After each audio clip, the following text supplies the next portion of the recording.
I never thought I'd be the kind of man to doubt my own wife. Marriage, at least how I understood it, thrived on trust. That foundation cracked the night I noticed something off. Subtle at first. Longer showers, sudden smiles at unread texts, laughter muffled behind a locked screen. Danielle, my wife, had always been beautiful, the kind of woman who turned heads without effort. But lately she'd changed. Not in any drastic way, not enough to accuse, just enough for suspicion to sink its claws into my mind. One evening she stood by the mirror, adjusting her earrings. The scent of expensive perfume lingered in the air, unfamiliar, seductive. "Girls' night," she announced casually, slipping on red heels I hadn't seen in years. I nodded, offering a practiced smile. "Sounds fun. Where to?" Her fingers stilled against the clasp of her necklace. Just for a second. If I hadn't been watching closely, I would have missed it. "Oh, she said too quickly. "Just a bar downtown. Nothing special." Nothing special, yet she looked breathtaking.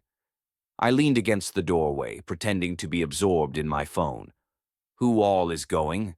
Another pause. "Emma, Rachel, the usual." Something didn't sit right. An hour after she left, my gut twisted. I checked her location. Something I never did before. Disabled. That single action shattered my remaining doubt. Grabbing my keys, I decided to see for myself. Not because I was paranoid, but because I needed to be wrong.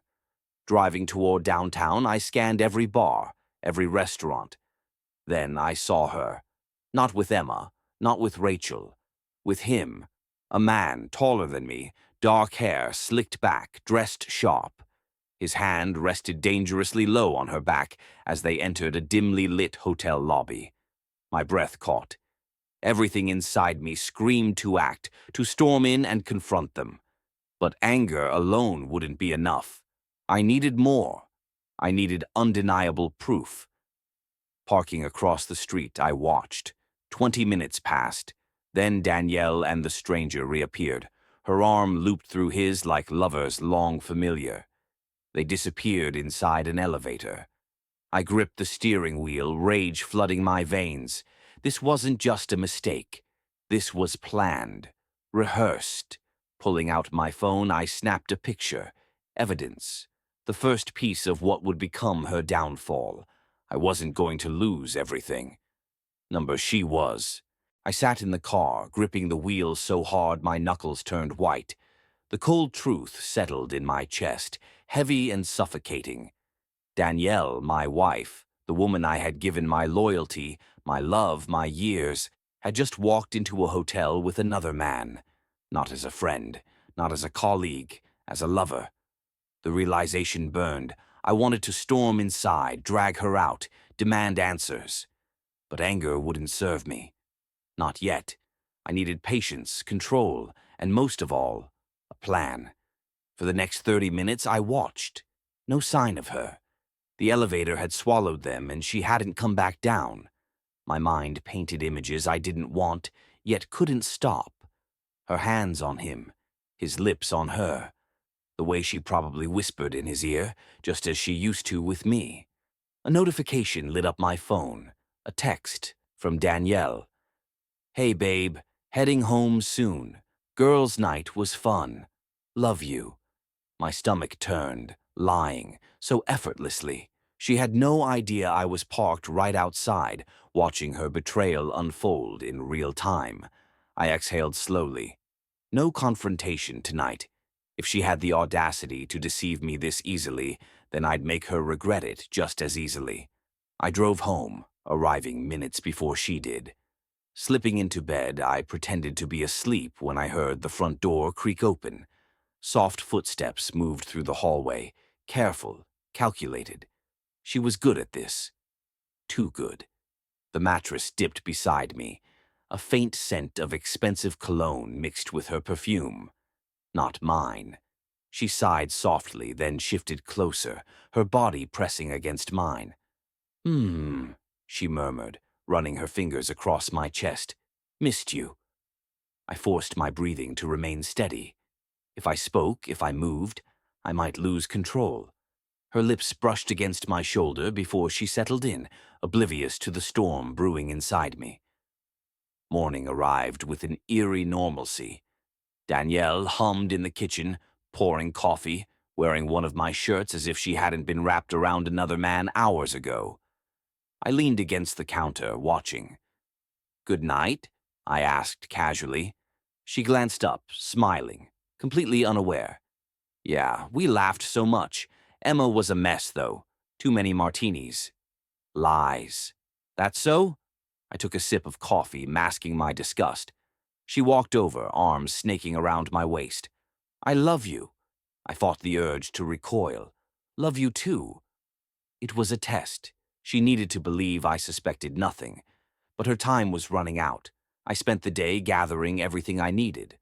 Old phone bills, credit card statements, little breadcrumbs I had once ignored, hotel bookings under her name, late-night charges at expensive restaurants when she had supposedly been with her friends. The evidence was stacking up piece by piece. By evening, I had everything, and that's when I decided. Tomorrow, she wouldn't just think she got away with it. Tomorrow, she would learn what it felt like to be caught. The next morning, I woke before Danielle. She lay beside me, face peaceful, unaware of the reckoning approaching. I stared at her, memorizing the face of the woman who had shattered my trust. The same lips that whispered love had kissed another. The same hands that once held mine had traced another man's skin. Sliding out of bed, I moved silently. My plan was in motion, every detail carefully arranged. Today she would learn the truth, the kind she couldn't escape. In the kitchen, I brewed coffee, my mind sharp, focused. When Danielle entered, wrapped in a silk robe, she stretched lazily and smiled. "Morning," she said, pressing a kiss to my cheek. I forced a grin. "Morning. Sleep well?" She nodded, completely at ease. Like a baby." A liar till the end. I slid a cup toward her, watching as she took a sip. "Thinking about a little date night," I said casually, stirring my coffee. "Just you and me.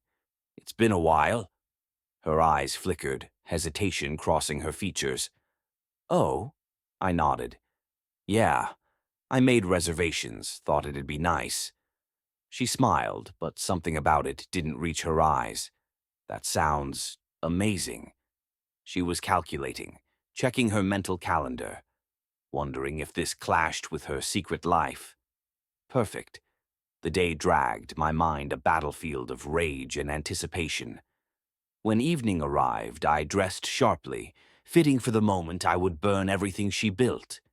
Danielle emerged from the bedroom in a sleek black dress, hair cascading in soft waves, the very image of temptation. "You look stunning," I said, forcing admiration into my voice. She laughed, touching my arm. "You clean up well, too." I led her outside, unlocking the car. The drive was quiet, tension thick despite her oblivious nature. She glanced at me occasionally, perhaps sensing something different, but she said nothing. Pulling up to the restaurant, I parked near the entrance. Danielle stepped out, adjusting her dress, her gaze flickering toward the luxurious venue. "Wow, this is fancy." I nodded. "Only the best." Inside, candlelight flickered over polished tables. The place buzzed with quiet conversations and the clink of expensive wine glasses. A hostess led us to a private booth, secluded, exactly what I needed. Danielle slid into her seat, crossing her legs, completely unaware of the noose tightening around her world. "This is a nice surprise," she said, eyes warm. "You've been so sweet today." I leaned forward, hands folded. "Just wanted to show you how much I appreciate you." She smiled, sipping her wine. "I appreciate you too, babe." I reached into my pocket, pulling out my phone. "I know." Her head tilted slightly. I placed the phone on the table and hit play. The screen lit up with a video, grainy security footage from the hotel. Danielle and her lover walking hand in hand, disappearing into an elevator. Another clip, her laughing, whispering in his ear, his hand resting low on her waist. Time-stamped, unedited. Her smile faltered, wine glass trembling slightly in her grasp. What is this? I didn't blink. A little something I put together. Color drained from her face. Her fingers tightened around the stem of her glass, knuckles white. This isn't what it looks like. I tilted my head. Really? Because it looks exactly like my wife sneaking into a hotel with another man while texting me about girls' night. She swallowed hard, her chest rising and falling rapidly. I can explain. I leaned back, crossing my arms. Go ahead. This should be good. She hesitated, scrambling for words, for an escape, but there was none. The restaurant faded around us. The only thing that mattered was the silence stretching between us, heavy with her guilt. I made a mistake, she whispered finally. It didn't mean anything. I scoffed, shaking my head. Didn't mean anything. You planned it. Lied to my face, over and over. Tears welled in her eyes. Please, I love you. It was stupid. I regret it. I studied her, letting her own shame crush her. Then I stood, tossing a crisp envelope onto the table. You regret getting caught. She stared at it, dread pooling in her eyes.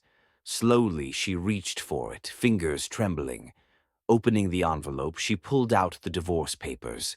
Her breath hitched. No. I placed the pen beside her. Sign it. She shook her head violently, tears spilling down her cheeks. No, please. We can fix this.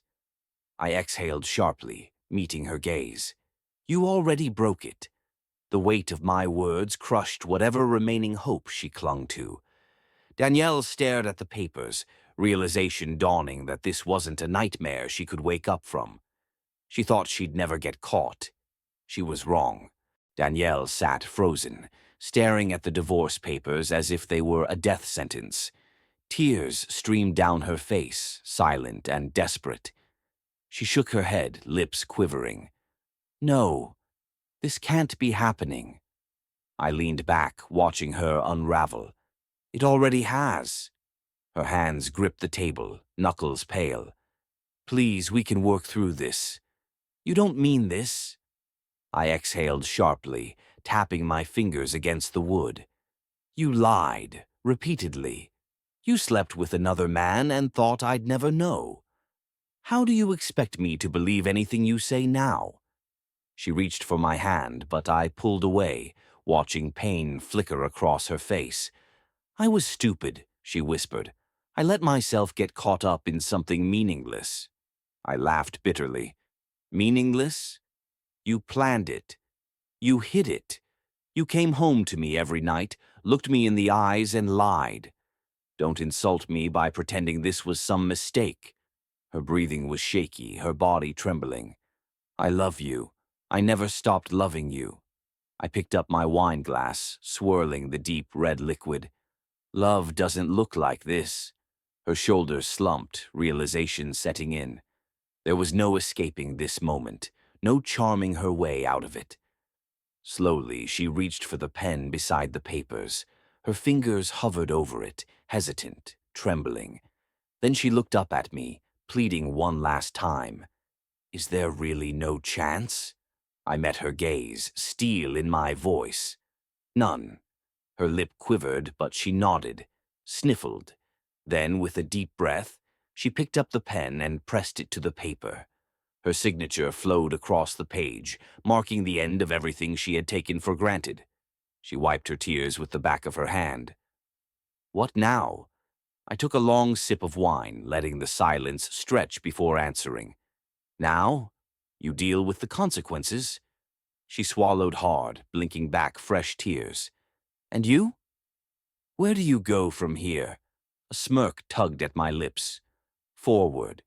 I stood, straightening my jacket, grabbing the documents before sliding them back into the envelope. Dinner's on you, I said casually, tossing a few bills onto the table. Consider it the least you can do. As I walked away, I didn't look back. I didn't need to. Danielle thought she would never get caught. But now she had to live with the reality that I wasn't the fool she took me for. And the best part?